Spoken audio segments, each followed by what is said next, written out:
আপনার recently Neelchakra movie release পেয়েছে ঈদে, অ্যান্ড সেখানে আপনি রাইসা ক্যারেক্টার করছেন। ক্যারেক্টার নিয়ে এবং মুভি নিয়ে যদি বলতেন আমাদেরকে। সো রাইসা বেসিক্যালি একটা 16-17 প্লাস মেয়ে যে টিকটক করে।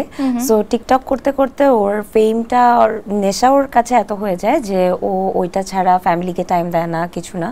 সো যেরকম সেরকমই ও ওই টিকটকের প্রতি এত আসক্ত হয়ে যায় যে ও একটা ভুল কাজ করে ফেলে, অ্যান্ড তারপর ওর লাইফে অনেক ধরনের কনসিকুয়েন্সেস আসে। তো এই কনসিকুয়েন্সেস জানার জন্য নীলচক্র দেখতে হবে। কেমন রেসপন্স পাচ্ছেন? আলহামদুলিল্লাহ রেসপন্স ভালো পাচ্ছি, কারণ আমি নিজে হলে 2-3 বার গিয়েছি, অ্যান্ড যে আমি প্রতিবারই দেখেছি নীলচক্রের হলগুলো সব হাউসফুল যাচ্ছে। আর মানুষ অডিয়েন্স রিয়াকশনও যখন দেখেছি মানুষ খুব পছন্দ করছে, আমার চরিত্রটা মানুষ খুব পছন্দ করেছে। তো আলহামদুলিল্লাহ ভালো। আপনার শুরু তো 2019 সালে মিস ওয়ার্ল্ড দিয়ে, সেটা আপনাকে কতটুকুন হেল্প করছে এখন পর্যন্ত কাজ করার ক্ষেত্রে? সো হ্যাঁ, 2019-এ মিস ওয়ার্ল্ড বাংলাদেশ দিয়ে আমার শুরু হয়েছে। তারপর আমি টিভিসি, নাটক, সিনেমা করা শুরু করি। কিন্তু আমার মনে হয় আমার পার্সোনাল গ্রোথের পেছনে মিস ওয়ার্ল্ডের কোনো হাত নাই। কারণ হচ্ছে গিয়ে আমি তো তখন একদম নতুন, যখন আমি একটা কম্পিটিশনে গিয়েছি কিছু শিখতে। বাট আসলে কি হয়, মিস ওয়ার্ল্ডের জার্নিটা এত কম সময়ে হয়, যখন 15 থেকে 20 দিনের একটা জার্নিতে একটা মেয়ে যে গ্রাম থেকে আসে বা শহর থেকে আসে, সে কিন্তু অত কিছু শিখতে পারে না। আমার কাছে মনে হয় কিছু শেখার জন্য তো সময় দিতে হবে। মানে আমি যখন কিছু একটা শিখবো, আমি আজকেই শিখলাম, আমি আধা ঘন্টা পরে শিখে ফেলবো না, এটার জন্য একটু সময় লাগে। ওই সময়টা আমরা পাই নাই।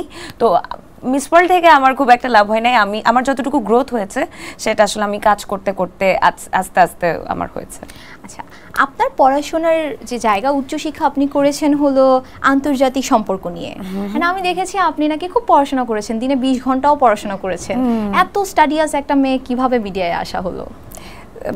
যারা অনেক পড়াশোনা করে তারা মিডিয়ায় আসতে পারে না, এরকম তো কোনো কথা নাই।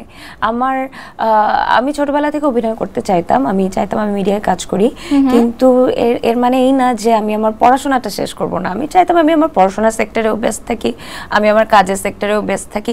কারণ তুমি যদি দেখো আমাকে, যে আমার বয়সে মানে এখন যারা কাজ করছে সবাই তো আমরা কম বেশি একই রকম বয়সের। তো আমার বয়সের কোনো অভিনেত্রী কিন্তু এখনো বিয়েও করে নাই।